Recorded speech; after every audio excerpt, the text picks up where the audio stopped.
Bonjour tout le monde, je suis Gilles Santacreux, je suis plus connu peut-être sous le pseudo IQ91. Je suis l'administrateur du site boursicoté.com. Le principal de mon intervention au travers du site se fait par des analyses techniques quotidiennes en vidéo. Donc sur le CAC 40, sur quelques paires du Forex et depuis quelques temps maintenant aussi sur les matières premières. Donc mon approche est principalement technique. Je travaille surtout à base de backtest. Le backtest, c'est voir comment certaines configurations ont réagi par le passé en modélisant une approche et en l'appliquant donc sur 5, 10, 15 ans de configuration de marché pour tester un petit peu et essayer d'optimiser cette approche.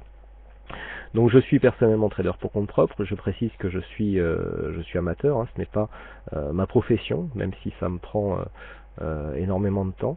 Pour ceux qui me suivent depuis longtemps, et bon pour les autres qui ne me connaissent pas, je suis aussi le concepteur de la stratégie TurboCAC, qui est donc une stratégie d'investissement sur l'indice CAC 40. Et j'ai récemment terminé l'écriture du livre Gestion stratégique de portefeuille, qui est donc un livre qui permet d'investir sur un portefeuille action, notamment au travers d'un PEA ou d'un compte titre. Bon, c'est aussi accessible avec des comptes CFD. Alors, donc nous allons commencer. Aujourd'hui, nous allons voir comment il est possible d'appréhender des stratégies long short. Alors, on va voir ce que c'est qu'un long short. On va parler de corrélation.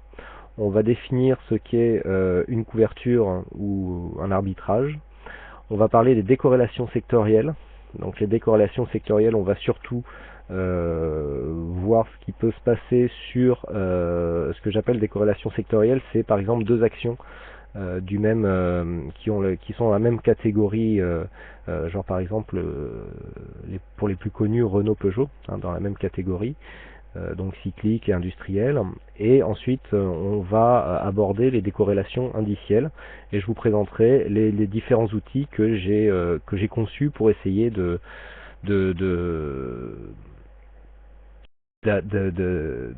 d'utiliser ces approches sans passer par tout le calcul des corrélations, etc. Donc des outils qui permettent d'avoir une aide à la décision et prendre des décisions plus rapidement. Alors donc, pourquoi long short? Alors la plupart des stratégies que les gens utilisent sont des stratégies en général qui sont directionnelles. Donc comme je vous l'ai indiqué tout à l'heure, une stratégie directionnelle, en général, on prend position à la hausse ou à la baisse. Pour ceux qui ont une approche éprouvée, on essaye de backtester, c'est-à-dire de voir par rapport aux évolutions passées quels étaient les résultats et on essaye de reproduire ça sur le marché actuel. Et le problème, c'est que bon, malgré ces probabilités qui sont calculées, une performance passée ne préjuge en aucun cas. Ça peut donner une idée, mais ça ne préjuge pas les performances futures. Ça reviendrait à connaître l'avenir, donc ça personne n'y arrive. Le problème de ces approches purement directionnelles, c'est que si le money management n'est pas maîtrisé, eh bien ces approches peuvent conduire à des pertes conséquentes dans le cas où l'évolution se fait à l'inverse de l'anticipation. Si vous êtes acheteur et que le marché baisse, eh bien si vous n'avez pas un money management éprouvé, vous risquez de faire des pertes conséquentes. Alors donc il existe des approches qui permettent de s'affranchir du directionnel et qui permettent notamment de générer des plus-values quelle que soit la direction du marché. Donc on va parler de stratégie long short. Long short pourquoi? Parce que ça consiste à ouvrir simultanément deux positions dans des sens opposés, avec des orientations différentes. C'est-à-dire qu'on va être acheteur sur un sous-jacent et vendeur sur un autre sous-jacent. Donc c'est en gros le principe donc de l'approche long short. Alors, l'utilité d'ouvrir une position long et une autre position short sur un même produit. Alors vous avez un chat, je vous pose la question, selon vous, quelle peut être l'utilité d'ouvrir simultanément une position à l'achat et une position à la vente sur un même sous-jacent? Par exemple, si on prend le CAC 40, j'achète et je vends du CAC 40, à quoi ça peut nous servir? Alors, répondez-moi directement sur le chat et puis je vais essayer de commenter vos réponses au fur et à mesure qu'elles arrivent. Alors, pas beaucoup de réponses pour l'instant. Ok, bon, je vais reprendre un petit peu les réponses que j'avais lors des séminaires de présentation qui avaient eu lieu à Paris et à Bruxelles. Alors une question, c'est du hedging? Oui, ça reprend certains principes du hedging, mais c'est plus, on peut s'en servir pour faire du hedging, mais là c'est plus une stratégie à part entière. D'accord? Donc si elle monte, je clôture la baisse et vice versa. Donc le fait d'avoir deux positions, ça permet de clôturer la position gagnante dans un premier temps, puis la position perdante. Hein. Je pense que Gabriel, c'est ce que vous voulez dire. Alors, j'avais plusieurs réponses. Les réponses qui revenaient souvent, c'était notamment ça permet de se protéger, ça permet d'éviter des pertes. Bon, il y avait énormément de réponses. En général, malheureusement, le fait d'ouvrir deux positions simultanées sur le même sous-jacent, eh bien dans la grande majorité des cas, cela ne sert à rien, puisque tout simplement, cette solution a souvent pour effet de multiplier les frais liés aux transactions avec un espoir de performance nul. Je m'explique. Si vous avez une position acheteuse et une position vendeuse sur le CAC 40, si les positions sont équilibrées, c'est-à-dire que vous avez la même exposition pour chaque position, votre espoir de performance est nul. Vous avez ouvert deux positions, c'est-à-dire que si vous avez des frais qui sont générés sur chaque position, ben vous avez doublé vos frais, vous n'avez aucune performance, et je dirais même que si vous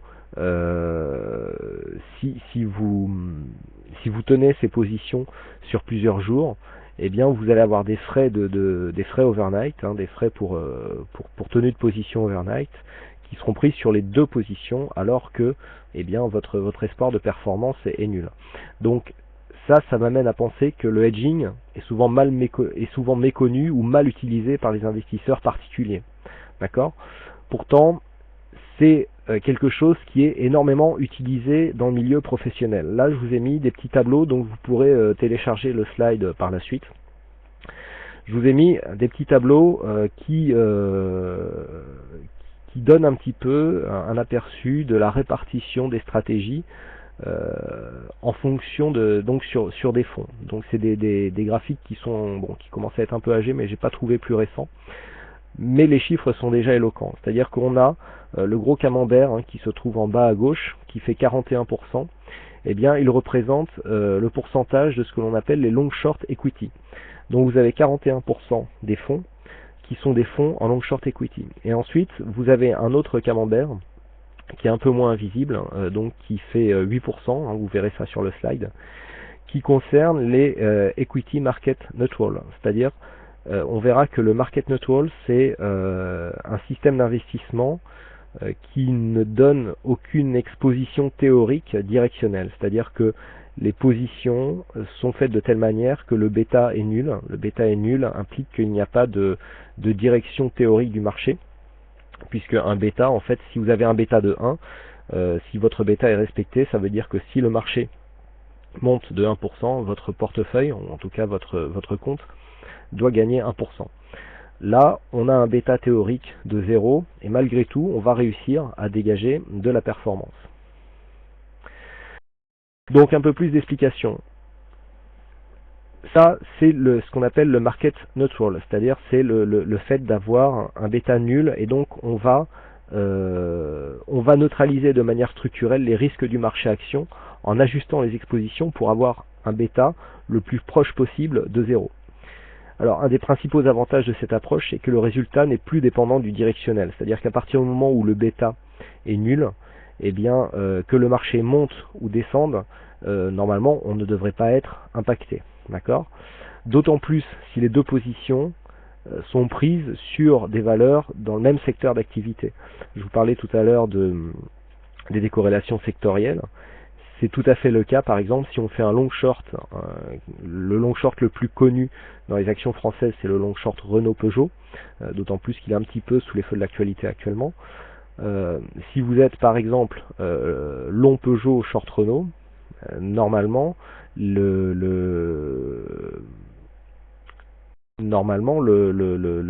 résultat n'est pas impacté par le directionnel. On aura bien une valorisation globale qui se fera en fonction de l'évolution de Renault par rapport à Peugeot et vice versa. C'est-à-dire que là, c'est plus de l'investissement relatif, que le marché monte ou descende, on peut faire des gains ou des pertes bien entendu, puisque sur chaque stratégie, il y a une possibilité de gain, mais aussi une possibilité de perte. Alors, pourquoi long short? Le but, c'est de détecter des valeurs qui ont des écarts de performance pour tenter d'en tirer parti. Donc ça, c'est l'étude des corrélations. Donc la corrélation entre deux actifs financiers, ou plus généralement entre deux variables aléatoires, c'est l'intensité de la liaison qui existe entre ces deux variables. D'accord? Donc ça, c'est la théorie en fait des corrélations, c'est la définition théorique. Là, je vous ai mis la formule mathématique. Donc c'est un rapport entre la variance et la covariance de deux actifs. Le coefficient de corrélation, bon, il faut le connaître, parce que si vous tombez sur des sites qui vous donnent des coefficients de corrélation entre plusieurs sous-jacents, eh bien on va vous donner des coefficients, et donc le coefficient, il faut savoir ce qu'il veut dire. Alors ce qu'il faut savoir, c'est que deux actifs parfaitement corrélés ont un rapport de corrélation de 1, et que deux actifs inversement corrélés ont un rapport de corrélation de -1. D'accord? Après, si vous avez -2 par exemple, ça veut dire qu'il y a une corrélation inverse avec un effet de levier, ou alors un effet de volatilité supplémentaire. Mais le fait donc que le signe moins apparaisse, ça prouve que vous avez une corrélation inverse, c'est-à-dire vous avez un sous-jacent qui va descendre quand l'autre va monter. Et le fait d'avoir une corrélation positive, ça veut dire que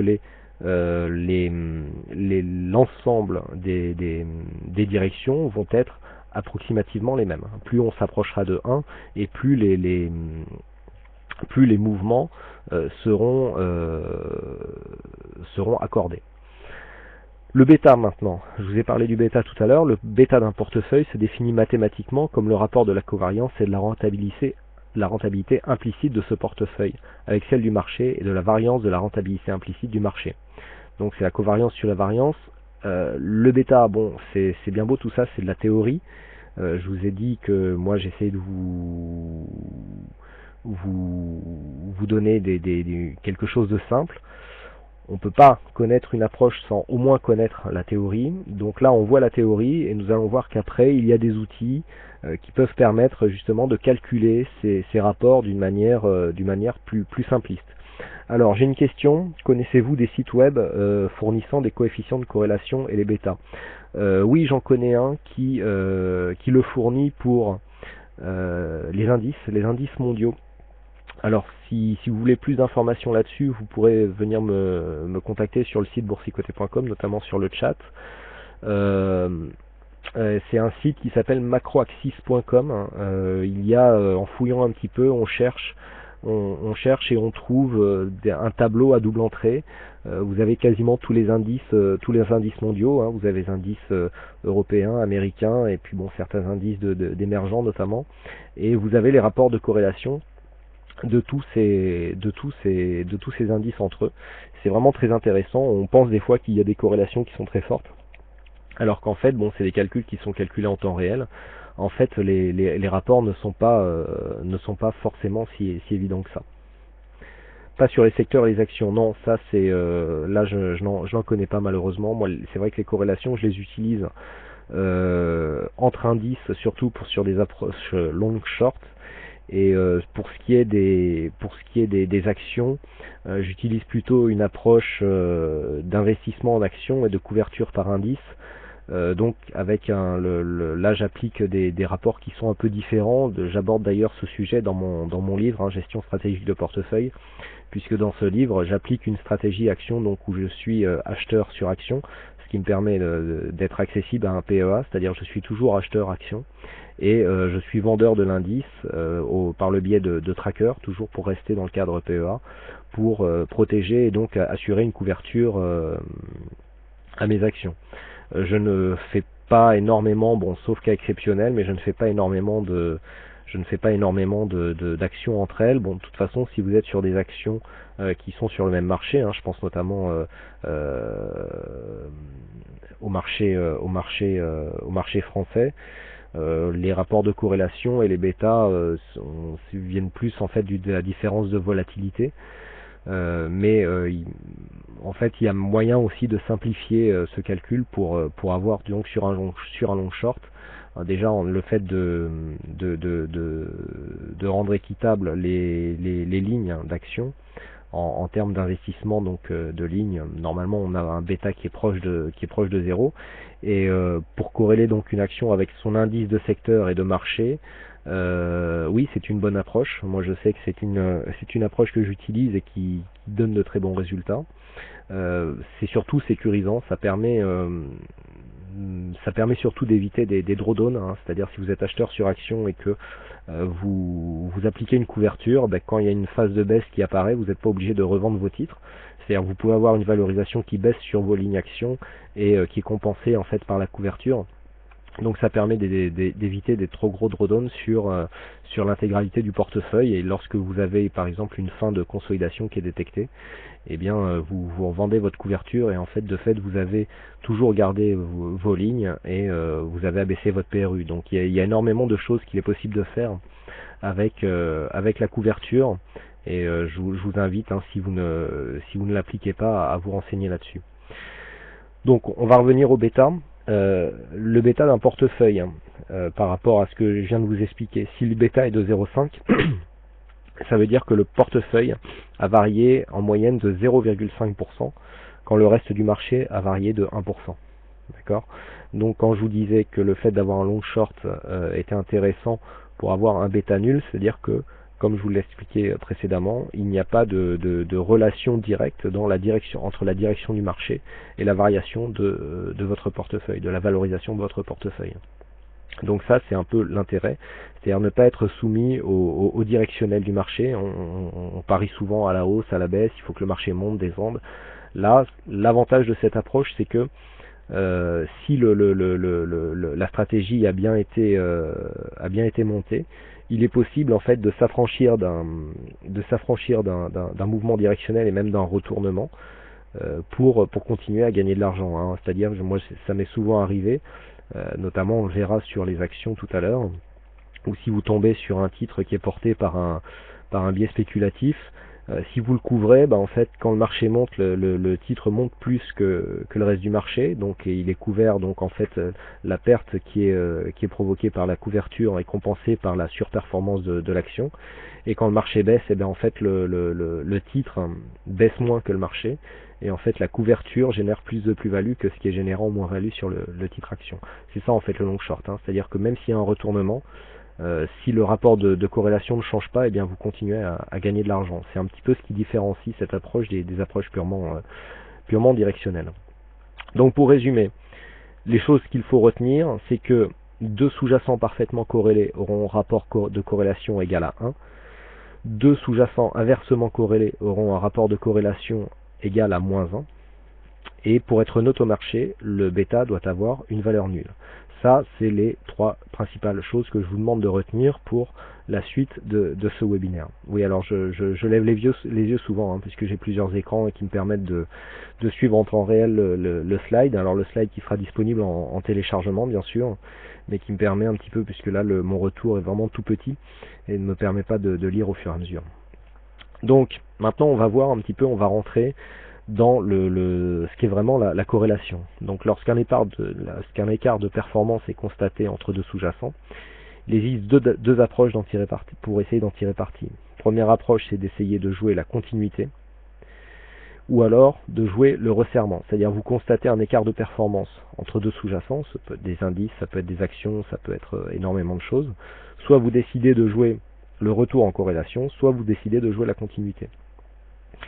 Si les deux sous-jacents sont habituellement fortement corrélés, si on a un rapport de corrélation par exemple qui tourne autour de 0,90 la plupart du temps, eh bien il conviendra plutôt d'anticiper un resserrement de performance. Par contre, s'il n'existe pas de corrélation habituelle entre les sous-jacents, il conviendra d'anticiper une continuité.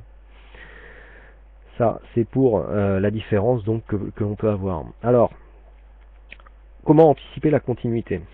Le principe de base, c'est qu'il n'y a pas de corrélation systématique entre une action et un indice boursier. Donc là, on va aborder vraiment l'application du long short sur, par exemple, des lignes actions au sein d'un portefeuille. Sur un portefeuille action, l'utilisation de positions short pour protéger les positions haussières d'un trop grand mouvement de consolidation consiste à couvrir ces positions. C'est ce que je vous expliquais tout à l'heure. Et dans ce cas-là, une étude de corrélation permet de mieux utiliser sa couverture. Si vous avez des questions, vous n'hésitez pas, hein, même si je n'y réponds pas tout de suite, j'y répondrai à la fin de ce webinaire. Alors, j'ai une question justement, ce webinaire sera-t-il dispo après la période du salon sur le site boursicoté.com ou autre source? Oui, je ne sais pas comment le ISMF archive ces webinaires. Je sais que personnellement, bon, je n'ai pas filmé l'intervention, mais le slide sera disponible. Lucie, qui est donc responsable du ISMF, me confirme que normalement le slide sera disponible après. Et sinon, au pire, il sera aussi disponible sur le site boursicoté.com. Donc on fait un rappel, la couverture hedging consiste à protéger une position d'un mouvement défavorable du marché. Ça c'est le petit rappel qui pourra engendrer des pertes sur une position qui évolue dans le sens inverse de la position initiale, enfin de la stratégie initiale. Alors, le fait de couvrir sa position aura pour effet de réduire le drawdown en cas de baisse des marchés, mais peut aussi figer la performance dans le cas d'une continuité haussière. Je m'explique. Si vous avez des positions actions à l'achat et que vous couvrez trop tôt, même si vous continuez à faire des plus-values, vous allez quand même figer votre performance. C'est-à-dire que la plus-value que vous allez continuer à faire sur vos actions vont être mangées quelque part par la position de couverture que vous avez prise. Donc c'est pour ça qu'il faut essayer de faire attention de couvrir d'une manière optimisée. On va prendre un exemple. Une position longue à l'achat est ouverte sur une action du CAC 40, mais pour anticiper un mouvement haussier suite à un point bas de retournement. Après quelques jours, une plus-value est constatée, mais les indicateurs commencent à montrer des signes de surachat évidents. Dans ce cas-là, qu'est-ce qu'on fait? On décide de couvrir. On ouvre une position à la baisse sur l'indice de référence pour protéger la position avec une exposition équivalente au capital à couvrir. Bêta proche de 0. Une exposition équivalente au capital. Suivant le produit que vous utilisez, eh bien vous allez prendre un certain volume pour équilibrer et justement rechercher un bêta neutre. Donc lorsque le mouvement baissier se déclenche, la position est couverte puisque le capital souffre moins de ce mouvement défavorable. C'est-à-dire que si votre corrélation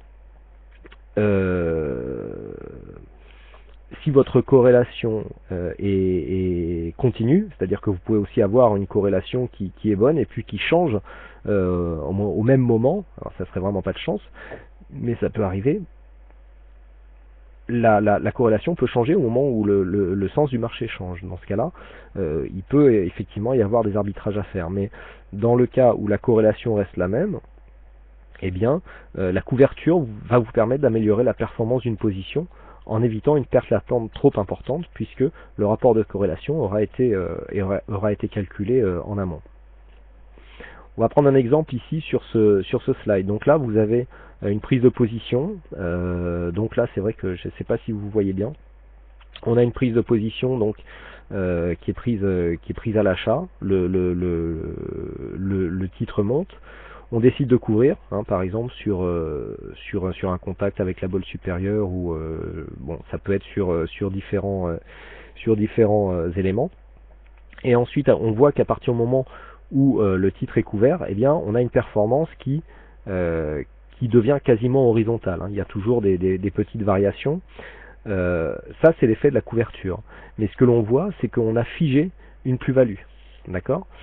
Ça, c'est pour vous montrer que il y a une chose à ne pas faire, surtout, c'est de couvrir une position en moins-value.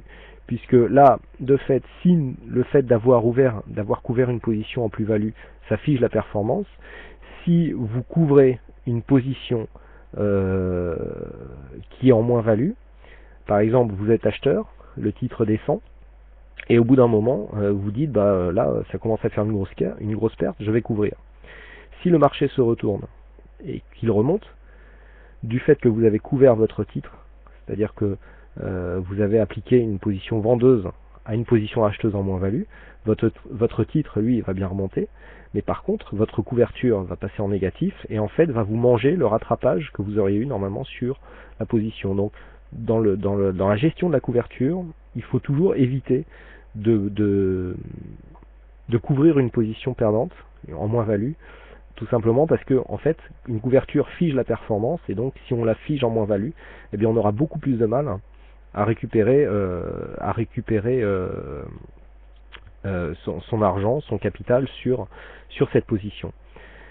Donc ça c'est pour expliquer la plus-value. Ensuite, nous allons parler de la couverture et de l'arbitrage. Pour faire une extension donc à ce principe, on va utiliser un panier d'actions, donc un portefeuille d'actions, qui surperforme l'indice de référence. D'accord ? Il est possible d'utiliser des techniques proches de celles utilisées par les fonds. Ça implique que les titres sélectionnés connaissent une décorrélation positive par rapport au reste du marché. Cependant, certains titres comme les cycliques, qui surperforment en phase de hausse, sous-performent lors des phases de consolidation. Donc là, en fait, on a un excès de volatilité. C'est-à-dire que quand le marché monte, votre titre il va prendre 2%, mais si le marché monte de 1%, pardon, votre titre va prendre 2%, mais par contre s'il baisse de 1%, il va reperdre 2%. Donc là en fait on n'aura pas une vraie corrélation positive, puisque on considérera que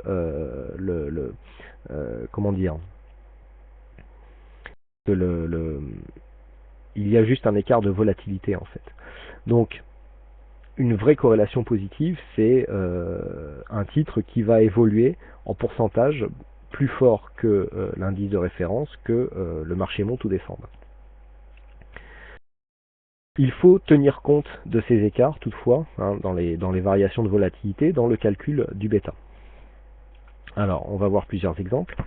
Donc, je suis désolé, je suis un petit peu enrhumé, donc voilà. Voilà, ça c'est un titre, alors c'est un premier titre, donc vous avez l'évolution du titre sur la partie haute du graphe, et tout en bas vous avez un indicateur de corrélation que j'utilise donc pour le marché action, qui fonctionne sur la base de la force relative. J'ai appliqué une moyenne mobile à cette force relative, ce qui fait que quand l'indicateur est vert, ça veut dire que le titre surperforme l'indice, puisqu'on fait une comparaison avec le CAC 40, et lorsque c'est rouge, eh bien ça sous-performe. Et là on voit sur cette phase que lorsque le titre baisse, eh bien il sous-performe, et lorsque le titre monte, il surperforme l'indice. Ça c'est typique des cycliques. D'accord, les cycliques réagissent souvent comme ça. Vous avez d'autres titres qui surperforment beaucoup plus, c'est-à-dire que sur la même évolution, donc je vous prie de bien mémoriser ici cette phase, où on a une alternance de hausse et de baisse. Là sur cette phase, on voit que depuis avril, par exemple, entre avril et fin mai, pardon, on voit que entre avril et fin mai, on a une surperformance qui dure par rapport au reste du marché. Là, on a plus un comportement d'un titre qui surperforme sur le long terme et pour lequel la corrélation est positive. Donc c'est ce genre de titre que personnellement j'essaye de choisir pour dans la gestion de mes portefeuilles, et c'est avec ces titres là qu'il faut essayer de travailler donc pour appliquer une couverture, puisque là comme on a une corrélation positive, que le marché monte ou descende, eh bien il sera plus facile de faire de la plus-value sur le long terme avec ce genre de titre.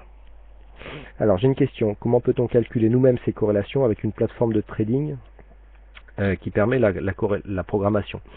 Alors il y a plusieurs indicateurs qui existent, vous pouvez utiliser la force relative, Personnellement, j'ai mis au point un indicateur qui fonctionne sous MetaTrader qui permet de calculer la dynamique de corrélation qu'il existe entre deux indices ou entre deux sous-jacents, parce que ça fonctionne aussi sur, par exemple, les métaux précieux, entre l'or et l'argent. Il peut y avoir plein de choses. L'indicateur le plus connu, c'est la force relative. Hein. C'est un indicateur qui est connu quasiment, ou la valeur comparée, ou c'est des indicateurs qui sont connus quasiment sur toutes les plateformes. Bon, c'est des choses que l'on trouve assez facilement. Donc on continue au niveau de la couverture arbitrage. Donc l'arbitrage, c'est une technique qui consiste à prendre deux positions dans des sens opposés sur des supports différents dans le but de récupérer l'écart de performance qui se crée entre ces deux valeurs. Ce qui importe dans cette technique, c'est le résultat global. Alors pourquoi je vous dis ça ? Bien souvent, lorsque j'annonce des long shorts sur le chat, hein, pour ceux qui connaissent le site, sur le site boursicoté.com, il y a un chat où les gens postent leurs trades ou bon, leurs humeurs en direct. J'annonce quelques trades aussi, pas tous, parce que j'estime que quand on annonce des trades, il faudrait normalement annoncer tout le money management qui va avec. Et en fait, ce qui peut être une perte acceptable pour moi parce que je suis peu exposé au marché, peut se révéler catastrophique pour quelqu'un qui n'a suivi que le point d'entrée mais qui s'est trop exposé. Donc le but du site, c'est pas d'envoyer les gens dans le mur, c'est d'essayer de vous faire progresser au trading. Et donc bon, c'est difficile hein, d'annoncer des positions de ce fait parce que le money management eh bien, peut être différemment interprété en fonction des personnes qui suivent ces positions. Par contre, sur un long short, ce qui est intéressant d'observer, c'est la variation globale du portefeuille. C'est-à-dire on va quasiment tout le temps avoir une position gagnante et une position perdante. Le plus important, c'est que le gain de la position gagnante soit supérieur à la perte qui a été provoquée par la position perdante. Et donc en fait, quand on va commencer à parler de couverture ou d'arbitrage, il va falloir, c'est-à-dire un long short, une action achetée contre une action vendue, en fait, sera à considérer comme une seule position. D'accord ? La position, ça sera le long short. Ok ? La plus-value pourra être énorme sur l'action acheteuse, par exemple. Sur la position vendeuse, si la moins-value est énorme aussi, mais légèrement inférieure, le bilan des deux fera une petite plus-value. Voilà, donc le but principal de cette technique, c'est de s'affranchir du sens d'évolution des marchés. Donc maintenant, on va voir ça un peu plus en détail. Alors, sur des actions qui sont en corrélation avec l'indice CAC 40, en surperformance par rapport à celui-ci, donc des actions qui sont en décorrélation. Alors, je vois que j'ai une question, pardon.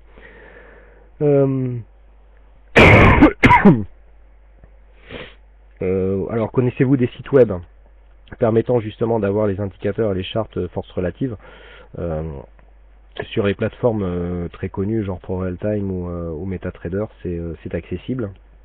Moi, je les utilise sur ProRealTime. Fiscalement, sinon une autre question, fiscalement, la moins-value d'une position réalisée sur un produit dérivé peut-elle être déduite d'une moins-value de valeur mobilière classique? Je ne crois pas.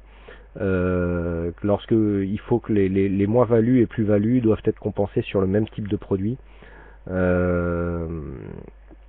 Donc il me semble que les moins-values que l'on fait par exemple sur des CFD ne sont pas reportables. Alors ça, bon, je ne suis pas comment dire, je suis pas fiscaliste, hein, donc ça, à la limite, faudra le faire confirmer. Mais il ne me semble pas qu'une moins-value action peut être compensée par une plus-value CFD ou l'inverse. Hein, donc là, mais bon, je demandais confirmation quand même parce que c'est pas mon cœur de métier. Donc, pour en revenir donc à ma position, si on veut aller plus loin, si on veut chercher le summum de la position que l'on arbitre, si on cherche à compenser une position haussière par une position baissière, avec un bêta nul sur une action qui surperforme fortement le marché, on peut arriver à ce genre de configuration, où l'on a un titre comme Hermès durant l'été 2011 qui montait, alors que le marché continue à descendre. Ça, c'est une position que j'ai eue, que les gens ont pu suivre en direct, je l'ai eue au travers d'un portefeuille virtuel que j'anime pour montrer un petit peu comment on peut investir avec ce genre d'approche. Et c'était très confortable puisque en fait j'étais acheteur donc sur Hermès, j'étais vendeur sur le CAC par le biais de trackers. Et en fait, quand le CAC s'est retourné et a continué à descendre, hein, je pense que l'été 2011, ça doit rappeler des souvenirs peut-être pas forcément bons à beaucoup d'entre vous. Eh bien, les deux positions étaient gagnantes. Donc ça, c'est vraiment le summum de ce que l'on peut faire en long short, puisque en fait, là, on a été gagnant sur tous les niveaux. Donc, comme je vous l'indiquais tout à l'heure, c'est rare hein, d'avoir ce genre de position, mais je dirais que c'est ce que l'on doit rechercher. Et l'avantage du long short, c'est que le fait d'être couvert, ça m'a permis de garder la position beaucoup plus longtemps que si je ne l'avais pas été, puisqu'en général le risque hein, lorsqu'on en est exposé directionnel, c'est que quand la plus-value commence à être conséquente, eh bien on est tenté de sortir pour préserver cette plus-value. Là, le fait de couvrir, ça peut vous permettre de prendre le mouvement jusqu'au bout, puisque le risque est moindre.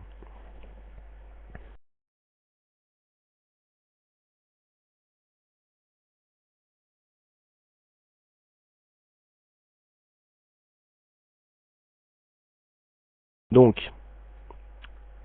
au niveau de la couverture et de l'arbitrage, alors je vais passer rapidement sur ce chapitre. Là, on va parler de la manière et les produits qu'il est possible d'utiliser justement pour utiliser la couverture. Alors oui, je fais une présentation rapide.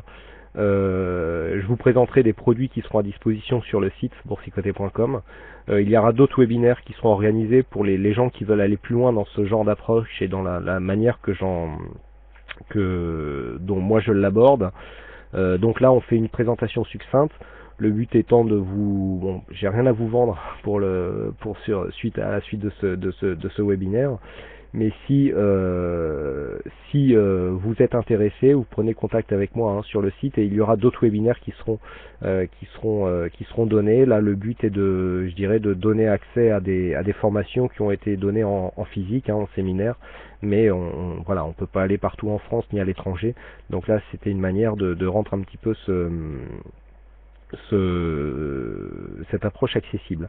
Alors, on me répond que théoriquement sur le plan fiscal au niveau des cessions, il me semble que toutes les PV et moins-values venant de tous les produits financiers sont compensables. Bon, si vous le dites, c'est bien, monsieur Philippe, mais voilà, moi je ne suis pas assez calé pour vous répondre là-dessus.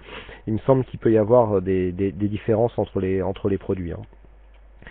Et les options en couverture des futurs. Alors on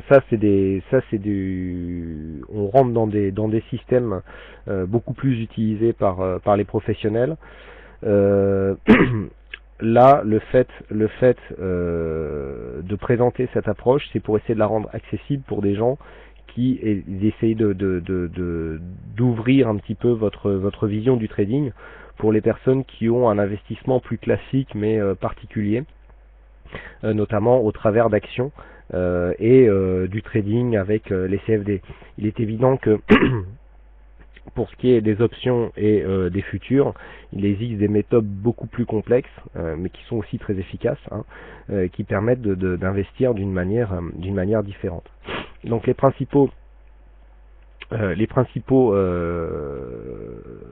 supports qui vont vous permettre de couvrir une position. On a les contrats futurs, on a les CFD, on a les turbos, on a les trackers. Alors, le problème des contrats futurs, c'est que l'exposition de base est relativement forte. C'est-à-dire un contrat futur, l'exposition minimum, c'est 10 € du point. Donc sur un contrat futur, si vous avez un capital à couvrir qui est moins de, en ce moment on est à 4003, donc de moins de 43 000 €, vous n'allez pas pouvoir ajuster votre bêta d'une manière précise. Donc ça c'est un peu embêtant, puisque en fait vous allez pouvoir couvrir votre portefeuille par tranche de 43 000 €. Donc si vous avez un portefeuille de 20 000 euros, bah déjà c'est un peu compliqué. Ensuite, vous avez donc le contrat futur en termes de frais, c'est ce qui est le plus intéressant, mais du point de vue de la précision, c'est pas top. Ensuite, vous avez le CFD. Donc le CFD, je pense que tout le monde connaît. Je vous laisserai lire l'explication sur le slide. L'inconvénient, c'est qu'ils sont un petit peu plus chers, d'accord, mais par contre, il est possible d'avoir un ajustement plus fin de l'exposition. C'est-à-dire que, notamment, si vous êtes chez un courtier comme ActiveTrade qui propose les micro-lots, eh bien, un micro-lot, c'est une exposition équivalente à 10 centimes de point. C'est 1 centième de contrat futur. D'accord? On a le lot, donc qui est à 10 euros du point. On a le mini-lot, c'est 1 dixième de lot, donc c'est 1 euro du point, pour ce qui est du CAC 40, puisque sur le DAX, par exemple, ça va être différent. Et ensuite, on a le micro-lot, qui est 1 centième de lot, qui vous permet donc d'être investi à 10 centimes du point d'indice, donc ce qui représente, un micro-lot représente, par exemple, 43 euros de couverture. Donc là, non, 430 pardon, puisque c'est un dixième de point. 430 euros. Donc là, si vous avez comme tout à l'heure un portefeuille de 20 000 euros, avec 430 euros, c'est déjà plus facile de couvrir donc avec du CFD. Bon, attends, excusez-moi, je lis les questions. Les contrats futurs, options, oui, bon, ça, je dis les options, je les aborderai pas sur ce webinaire parce que c'est, bon, il faudra un peu plus d'une heure pour expliquer vraiment la manière d'investir sur avec ce genre de produits. Donc ensuite, si vous n'utilisez pas les CFD, vous pouvez utiliser des turbos. Alors l'avantage des turbos, c'est qu'ils sont accessibles via un compte titre, mais ils sont beaucoup plus chers à l'achat, il y a une barrière désactivante, et il y a une prime de gap si votre turbo expire, hein, s'il est striké.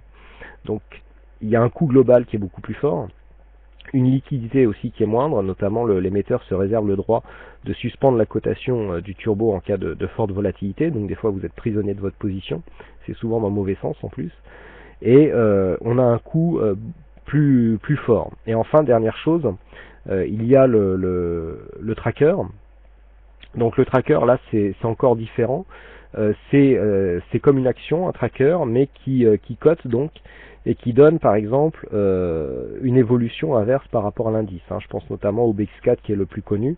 Le problème du tracker, c'est que la liquidité, elle est aussi aléatoire, et ils sont soumis aux frais de courtage, et en général les frais sont plus chers, sont plus forts. De plus, on a des glissements de valeur. Alors là, c'est un petit graphe que je vous ai mis où on voit le CAC 40 en bleu et gris, donc c'est celui qu'on voit dans la partie basse sur le milieu du graphe, et on voit un autre graphe en vert et rouge. Et en fait, c'est le tracker. Et en fait, ce que l'on voit sur ce graphe, c'est que si on trace une médiane entre les deux courbes, mais en fait, on voit que ça glisse. Alors que normalement, sur ces croisements, eh bien, la valeur du tracker devrait être toujours équivalente.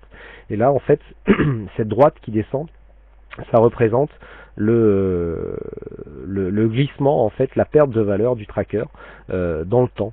Donc ça, c'est un peu le problème, c'est que les trackers, eh bien, il y a des glissements de valeur qui vont au-delà du versement des dividendes, puisqu'en plus il y a un impact par rapport à cela, puisqu'on est sur les trackers baissiers, et sur du moyen terme, eh bien, on arrive à perdre de la valeur sur ces produits. Alors, en plus de ça, il y a voilà, donc ça c'est un autre graphe aussi qui avait été fait par notre ami Michel Delobel, qui vous permet de voir à valeur du CAC 40 égale l'évolution du tracker BX4. Donc on voit en fait que la courbe aussi est descendante. Bon, alors le graphe date un petit peu, ça part de 2008 à 2011, mais on voit clairement ici le glissement de la valeur du tracker. Donc le plus intéressant du point de vue des trackers, donc là j'avais fait une petite simulation, alors on va regarder l'heure, oui, du point de vue des trackers, ce glissement il est quand même important. J'ai fait une petite simulation en achetant du tracker haussier et du tracker baissier en début d'année et en le revendant à la fin de l'année. en équilibrant les valeurs pour démontrer un petit peu la perte, puisque le BX4, hein, comme je vous l'ai dit, il va au-delà de la perte sur les versements de dividendes. Donc là, vous verrez, hein, je vous ai mis sur le slide, on achète au 30-12-2011 des BX4, donc 5 000 euros non, 10 000 euros de BX4, non pardon, 5 000 euros de BX4 et 5 000 euros de LVC, qui est le pendant du BX4 mais en positif, et on les revend le 31-12-2012, et en fait, normalement, le bilan qui devrait être neutre, eh bien, il est négatif. Alors, les trackers ont des frais de fonctionnement de 0,6% en annuel. Et en fait, la perte sur ces deux lignes, elle est de 257 euros, ce qui représente moins 2,58%. C'est-à-dire que sans rien faire, avec un espoir de performance nul, eh bien, on a perdu de l'argent du fait du fonctionnement même de ces trackers. Donc ça, pour aller plus loin, il y a énormément de notices qui sont faites et qui vous permettent de... de voir un petit peu quelles sont les dérives, hein, au niveau de ces produits. Ensuite, pour utiliser cette technique en gestion de portefeuille, le fait est que si on choisit donc des actions qui surperforment et que l'on a un setup performant pour à la hausse et à la baisse pour gérer ces positions, voilà, donc ça ce sont des setups que j'utilise pour gérer le portefeuille. Donc le but c'est d'avoir un setup haussier, un setup baissier. Le setup haussier on le réplique avec des positions actions, et le setup baissier on le réplique avec des positions de couverture. Donc il y a des moments où les deux se chevauchent, et donc l'application du long short il est là, c'est-à-dire que on essaye d'avoir quelque chose qui est cohérent en achat, quelque chose qui est cohérent en couverture, et lorsque l'on matche les deux, eh bien en fait ça fait une performance qui normalement est positive sur le long terme. Donc ça c'est le setup haussier. On a essayé c'est un truc tout bête, hein, c'est un setup qui est à base de moyenne mobile. On peut arriver à trouver ce genre de choses. Et puis là, juste après, donc on a le setup baissier avec un autre, donc où on voit d'ailleurs sur les périodes de hausse que la performance est nulle. Donc en fait on voit qu'on a dans des phases de baisse le setup baissier qui est positif et qui stagne lors des phases de hausse. Ça veut dire que la couverture que l'on applique sur les positions en phase de hausse, eh bien elle va quasiment rien nous coûter, puisque en phase de hausse on voit que le setup justement sur les positions baissières nous donne une performance nulle. La performance elle sera faite ailleurs, elle sera faite avec les titres actions qu'on mettra en portefeuille et qui normalement, si la corrélation est bonne, vont monter en même temps que le marché. Donc en appliquant ce long short, eh bien on arrive à avoir une performance qui est positive sur le long terme. Donc en utilisation de cette technique en gestion de portefeuille, en combinant les signaux haussiers et baissiers, il est possible d'optimiser une gestion de portefeuille, et donc c'est l'objet en fait du livre, hein, que j'ai écrit, donc gestion stratégique de portefeuille, qui permet dans ce cas-là de gérer des titres actions et de les couvrir pour essayer de s'affranchir un petit peu des retournements du marché. Hein, donc ça, ce sont des exemples, hein, que je vous ai mis, que vous pourrez retrouver sur le slide en téléchargement. Le principe, il est là, hein, c'est de gérer du long short pour essayer d'optimiser son portefeuille.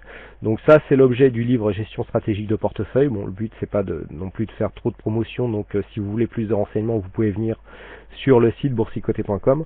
On va tout de suite passer à la dernière partie, puisqu'il nous manque un peu de temps, sur les corrélations indicielles. Alors, juste une chose que je vous indique, c'est que pour toute ouverture de compte chez ActiveTrade, un compte MT5, à partir d'un dépôt de 5 000 euros, hein, qui est raisonnable pour gérer un portefeuille action, le livre est offert, hein, donc suite au partenariat qui existe entre le courtier ActiveTrade et le site boursicoté.com. Donc maintenant on va voir les corrélations indicielles. Donc là où on a vu qu'on pouvait le faire entre une action et des produits par exemple où on va couvrir, là le but il va être différent, c'est-à-dire il va être de matcher en fait deux performances pour voir et donc essayer entre deux indices qui sont normalement fortement corrélés, comme par exemple le CAC 40 et le DAX 30, de voir que s'il y a une progression une différence de performance entre ces deux indices, et bien de jouer le resserrement de performance. Donc ces indices sont compatibles avec l'approche, car leur coût d'utilisation est faible. Et je rappelle que sur un long short, les frais sont multipliés par 2, et vu que on a une position à l'achat et une position à la vente, on va être obligé d'augmenter un petit peu les expositions pour essayer de dégager de la performance. Mais comme les positions sont hedgées, on n'augmente pas forcément son risque. Alors, sur les indices, donc l'approche est différente, puisqu'on va prendre la variation d'un indice par rapport à l'autre. C'est un peu comme si vous investissez sur l'euro-dollar. Vous n'investissez pas sur l'euro, sur le dollar, vous investissez sur la variation de l'euro par rapport au dollar, ou sur la variation du dollar par rapport à l'euro. Là, ça va être exactement pareil. Lorsque l'on achète du l'euro-dollar, on achète de l'euro en dollars. D'accord? On achète de l'euro que l'on paye en dollars. C'est-à-dire on achète de l'euro et on vend du dollar. Lorsqu'on vend de l'euro-dollar, on achète du dollar et on vend de l'euro. D'accord? Il y a toujours il faut toujours penser à ça. C'est l'évolution d'un sous-jacent par rapport à l'autre. Donc là, sur ce genre d'approche, ce qui est intéressant, c'est de comparer les dynamiques. Donc là, je vous ai fait un petit graphe, une situation entre le CAC 40 et le DAX. Donc à gauche, on voit le CAC 40 et à droite, on voit le DAX. Donc là, on était en avril 2013, il y avait une phase baissière sur le CAC 40 et sur le DAX. Sur le CAC 40, on le voit à gauche, on avait cassé la résistance et on était quasiment revenu au point de base avant l'entrée du CAC en phase baissière, alors que sur le DAX, on était à peine au contact de cette zone de résistance. Donc ça, c'est un trade que j'avais annoncé en direct. J'avais joué un rattrapage donc du DAX par rapport au CAC 40. On retrouve encore les posts sur le site boursicoté.com. C'est une position que j'ai jouée en réel et qui a été assez exceptionnelle, puisque là on voit cette cassure. Là voilà, on va la voir avec un indicateur que j'ai mis au point qui mesure l'écart de performance et surtout de dynamique qui existe entre ces deux indices. Alors effectivement, actuellement ces deux indices ne sont pas fortement corrélés. À l'époque où j'ai écrit ce slide, et historiquement le DAX et le CAC 40 étaient fortement corrélés. Effectivement, en effet, et je le mets en avant sur les nombreuses analyses vidéo indices que je fais, il y a une très forte surperformance. Alors en plus là on a un peu l'addition des deux, c'est-à-dire qu'on a le DAX 30 qui surperforme le reste du marché mondial, et on a le CAC 40 qui sous-performe, qui aurait tendance à sous-performer le reste, notamment si on met le S&P 500 entre les deux, et bien en fait on a le CAC 40 qui est en sous-performance d'un côté et le DAX 30 qui est en surperformance de l'autre. Donc ça c'est quelque chose que je suis assez souvent, puisque je suis les décorrélations et je les trade. Et c'est vrai qu'actuellement, par exemple en intraday, je ne joue plus les retours en corrélation, puisqu'il y a une forte surperformance, très forte surperformance du DAX sur le CAC 40, et là il ne faut plus jouer les signaux de la même manière. Par contre ici sur ce graphe, donc on voit l'indicateur qui se trouve sur le dessous qui oscille et qui nous donne des points d'entrée. Donc ça je vais vous expliquer, puisque c'est un indicateur que j'ai mis au point qui permet de jouer les décorrélations indicielles. Ça c'est le rattrapage qui a eu lieu. Donc on voit les deux cassures, et en fait on voit que le DAX qui se situe à droite a totalement rattrapé la performance du CAC. Et donc sur cette position, si vous êtes acheteur DAX et vendeur CAC, eh bien vous récupérez le différentiel de performance. C'est ça qui est important, c'est-à-dire que effectivement là en étant vendeur CAC, eh bien vous avez fait une perte sur le CAC, mais vous avez tellement regagné sur le DAX que finalement l'ensemble de la position est positif. On le voit là sur ce graphe, je vous ai mis les écarts en pourcentage qui existent. On a plus 6,14 pour le CAC, on a plus 7,66 pour le DAX au moment où les signaux ont été pris. Donc si on prend juste les différentiels, on prend 1,5%. Et comme je vous ai dit un peu plus tôt dans ce webinaire, on peut se permettre d'augmenter un petit peu ces expositions. Moi j'oscille entre x5 et x10. En ce moment c'est plutôt du x5. 1,5% sur du CAC à 4000, ça va faire 60 points. Si vous faites du x5, ça fait 300 points, ou ça fait x10, 600 points, par rapport à la même position en directionnel. Vous voyez que là, sur ce genre de signal qui était un très beau signal, les gains peuvent aussi être très intéressants. Et là, on n'est plus soumis au directionnel. Bon là c'est parti en forte hausse, mais là c'est pas le directionnel qui a fait le marché. Et personnellement, ce que j'anticipais, c'était soit le CAC 40 ici nous faisait une fausse sortie et redescendait, soit le DAX ici, suite à la cassure, rattrapait le CAC 40 sur le moyen terme, et c'est cette deuxième possibilité qui s'est fait jour. Hein, donc là, je décrypte un petit peu la position telle qu'elle s'est passée. Donc différentiel de performance de 1,5%. Qui nous permet de récupérer, donc du fait qu'on ait été long et short, de récupérer l'exposition enfin la différence de performance qui existe entre les deux. Hein, donc ça c'est assez intéressant. Alors par contre, sur ce genre de trade, ce qui va être le plus compliqué, ça va être de calculer le bêta. Donc là on va considérer qu'on est en CFD, en CFD futur.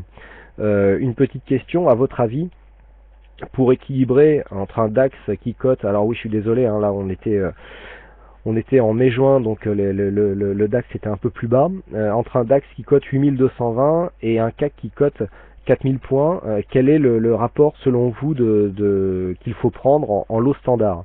On va arrondir entre un DAX à 8000 et un CAC à 4000, à votre avis, quel est le rapport qu'il va falloir prendre en lot standard entre le CAC et le DAX? Alors vous me répondez rapidement pour ceux qui n'ont pas assisté au précédent un DAX pour un CAC, d'accord? D'autres réponses pour ceux qui n'étaient pas présents aux deux séminaires, puisqu'ils ont forcément la réponse. Ok, un DAX pour 5 CAC. Un DAX pour 5 CAC, oui mais Renaud il était là lui.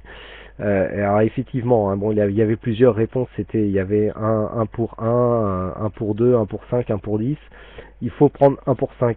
Ce qu'il faut comprendre, c'est que dans le calcul du bêta, par exemple le DAX, le lot standard, il cote 25 euros du point. Le CAC, lui, il cote 10 euros du point. Donc si vous prenez un lot standard de DAX et un lot standard de CAC, vous n'avez pas les mêmes valorisations. Et là, le calcul, en fait, il se fait en prenant compte aussi de la valeur et l'exposition du contrat standard. Donc ça, il faut en tenir compte. Donc on ne peut pas faire du 1 pour 1, c'est pas possible.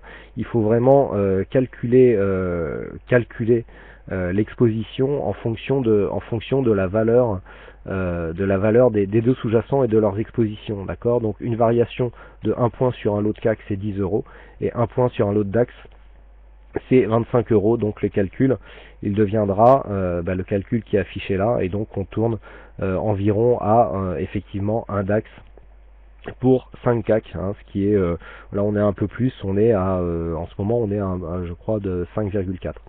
Alors, le but de ce webinaire, c'était de vous présenter des outils. Donc il y avait l'indicateur que je vous ai présenté, hein, qui donne des oscillations, donc qui fait un rapport de dynamique entre un indice et l'autre. Donc c'est un écart de moyenne mobile entre des moyennes mobiles exponentielles et arithmétiques, un petit peu comme le fait le MACD.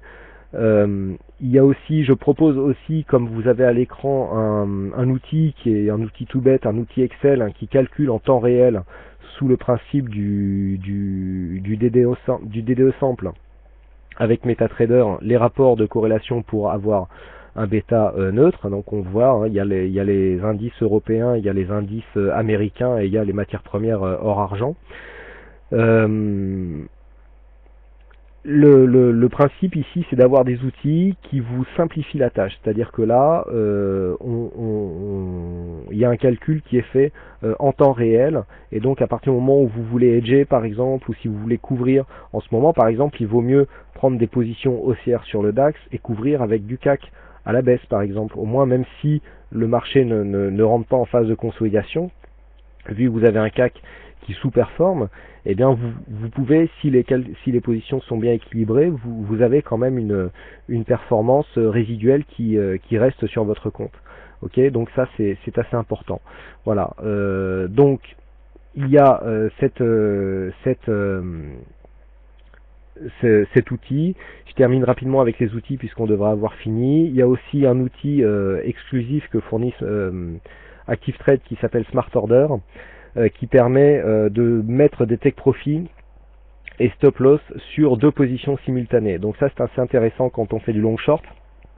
Il y a une vidéo de présentation qui est visible sur le site boursicoté.com. Par exemple, vous avez un long DAX et un short CAC, et en fait vous dites quand le niveau du compte il atteint lorsque le compte il atteint un tel niveau, eh bien je ferme les 2 positions. Donc j'ai fait une vidéo de démonstration sur compte réel qui est toujours disponible sur le site, et où on voit effectivement une fermeture faite par l'outil Smart Order qui permet de former les 2 positions simultanées en plus-value.